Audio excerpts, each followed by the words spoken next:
আসসালামু আলাইকুম। Hello everyone, Narsingdi শখের এগ্রো ফার্মে আপনাদের সকলকে স্বাগত।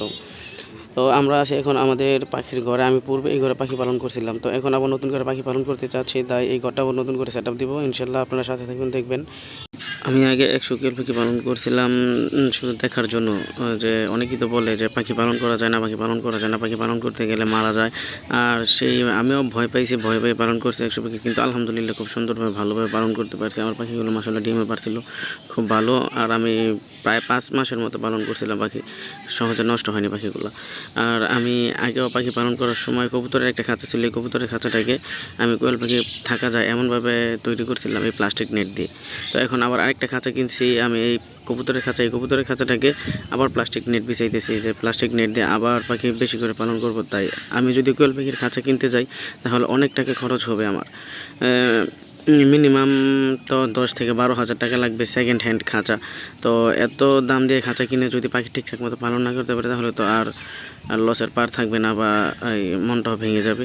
তাই এখন নতুন করে আবার একটা 1500 টাকা দিয়ে খাঁচা কিনছে, খাঁচা কিনে রং করছি নিজেই, রং করে এখন প্লাস্টিক নেট বিছাইতেছে আগের খাঁচার মতো। এই খাঁচায় আমি এই 200-250 পাখি পালন করতে পারবো, এই খাঁচা প্লাস ওইটা দিয়ে 400 পাখির মতো পালন করতে পারবো।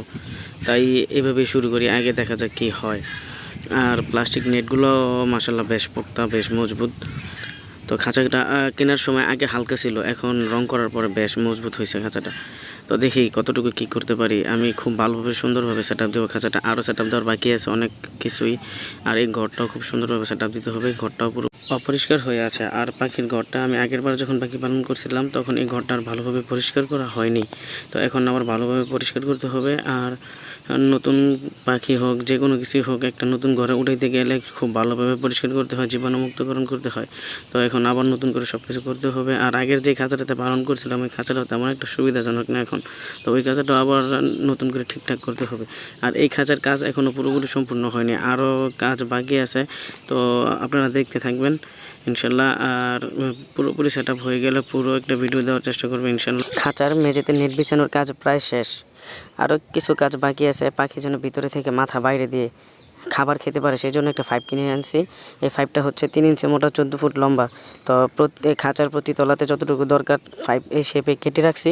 তো ওই পাইপগুলো ফিট করতে হবে, জায়গা মতো দিয়ে দিতে হবে। আর খাঁচার ভিতরে পাখি ডিম পাড়ার পরে যেন সাইড দিয়ে ডিম না পড়ে যায়, পড়ে গেলে তো ভেঙে যাবে, আর পড়ে যেন না যায় সেজন্য চিকন করে এই প্লাস্টিক নেট কাটছি, আবার এই সাইড দিয়ে দিব। নরসিংদী শখের এগ্রো ফার্মের চ্যানেলটা নতুন, এই চ্যানেলটা সবাই সাপোর্ট করেন, লাইক, কমেন্ট, শেয়ার এবং সাবস্ক্রাইব করে সাথে থাকুন। ধন্যবাদ সকলকে।